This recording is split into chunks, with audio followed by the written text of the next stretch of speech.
बस ठेका पलंग अपने पिताजी का मुंडा मार दिया, फेंका मारे अपना पिताजी, कूणियां फोड़ दिए, गोड्डे फोड़ दिए, लहूलुहान कर दिया राजा जेवर।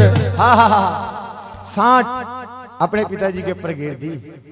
राजा जेवर महल में खेल रहा, मुख से आवाज आ रही, मेरी माता को ले आओ, मेरी माता को ले आओ, मेरे जन्म का टाइम है गया, मेरी माता को ले आओ। सारा महल इकट्ठा हो गया। दादी फुलमदे जहारवीर महाराज की दादी आज जोड़ का बैठ गई, कौन जिन भूत प्रेत? जहारवीर महाराज बोल रहे, अपने पिताजी के मुख से मेरे जन्म का टाइम है या हे दादी, जिन भूत प्रेत ना कहिए, बेटा हूं मां बाछल का और पोता हूं तेरा। इसने मेरे पिताजी ने बेकसूर मेरी मां बाछल को महल से बाहर काट दिया, आज इसको जान से मारूंगा। दादी फुलमदे कह रही, ना बेटे, बख्श दे इसने अपने पिताजी ने। दादी ऐसे नहीं, मेरे जन्म का टाइम है गया, तड़की मेरी मां बाछल को बड़े आदर के साथ सरसा पट्टन से बागड़ देश ले आना होगा। दादी फुलमदे कह रही, बेटे ले आवांगे, पर इन्हें अपने पिताजी ने बख्श दे। भाई सांट टेली जहारवीर महाराज ने। राजा जेवर सोती माया देखा, कूणिया गोड्डे फूट रहे, लहूलुहान हो रहा, पता करया बात का भी तेरा ही बेटा था, उसने तो फेंक फेंक का मरया। राजा जेवर अपने मन के बीच में कह रहा, अगर बेटे मेरा ऐसा कलाधारी बेटा भी है ना, शक्ति वाला, बेटे जैसा पर्चा मेरे को लगाया ना, ऐसा पर्चा अपनी बुआ नु लेकर जाइए, बस हो रही परले कमरे में। बेटे जिसने मारे घर के बीच में आग लगाई, जिनने बेकसूर तेरी मां बाछल को महल से बाहर कढ़वाया। जहारवीर महाराज सारी बात सुन रहे, कोई बात नहीं पिताजी, पर्चा तो बुआ का भी लगागा, हर आपसे बढ़िया वाला लगागा। बस चली जाओ स्मृति के कक्ष में, स्मृति पड़ी हुई सोरी रास्ता बज रहा,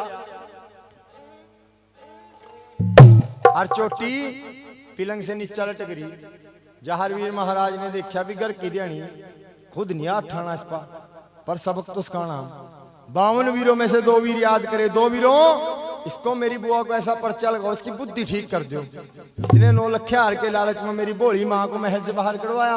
बस 2 वीर हाजिर हो जाते हैं, पकड़ का 2 वीरा ने स्मृति की चुटिया कभी ऊपर कभी ऊपर कभी इधर कभी ठीक है बात, यो कभी ऊपर नीचा तो यो पप्पूलाल जी कह रहा थे, कभी इधर उधर यो गया शहरी, और कभी यो इंगा यो मारे वाला गो वाला।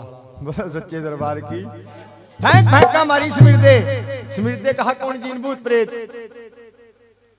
जहारवीर महाराज बोले, ए बुआ, जिन भूत प्रेत ना कहिए, बेटा मां बाछल का भतीजा तेरा, तन्ने 9 लख हार के लालच में मेरी भोली माई को महल से बाहर कढ़वाया, तन्ने आज साथे बताल में तारूंगा। स्मृति ने हार गेल पड़ी काट दिया, ले बेटे ले अपना हरमन ने नीचिया। जहारवीर महाराज कह रहे, बुआ आर की जरूरत नहीं है, मेरे जन्म का टाइम है दुनियादारी में।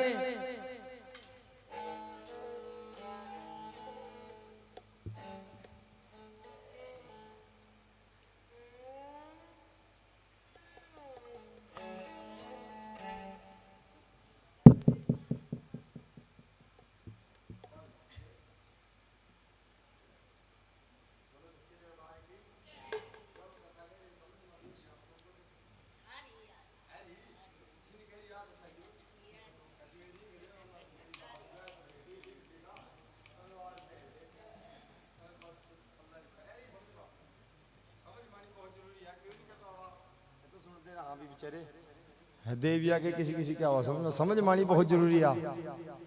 कपाल मोचन था प्रोग्राम, जोर ले ले का गहरी, 5-10 बैठे थे, उठ उठ का सारे चल दिए। वहां भी एक ताई रहेगी बैठी हुई, प्राणी थी बेचारी बुजुर्ग।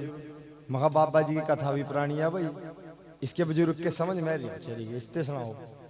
मगान गए जी लेगा 2-4 पैडिया कही, युवा बुढ़िया ना तो उठ का जा, ना पैसे दे, कलियो बैठी। मैंने सोचे इससे पूछ ही ले भी, अगर तो इसके समझ मेरी होगी फिर तो ठीक है, नहीं समझ मेरी होगी अभी अपने घर आ जाएगी, हम भी अपने घर आ जाएंगे। मैंने कहा माता जी जो हम कह रहे आपके समझ में रहा, अरे माता जी समझ में आपके अच्छा थारे दे रहा वाह कह रही नु कहा बेटे क्या कह रहा मखा जो हम कह रहे आपके समझ में रहा नु कहा बच्चे समझ में तो कुछ नहीं है रहा जिस तरह हम रिंग भी रहे ना इस तरह रिंग रिंग का रात हमारा कटड़ा पूरा हो गया।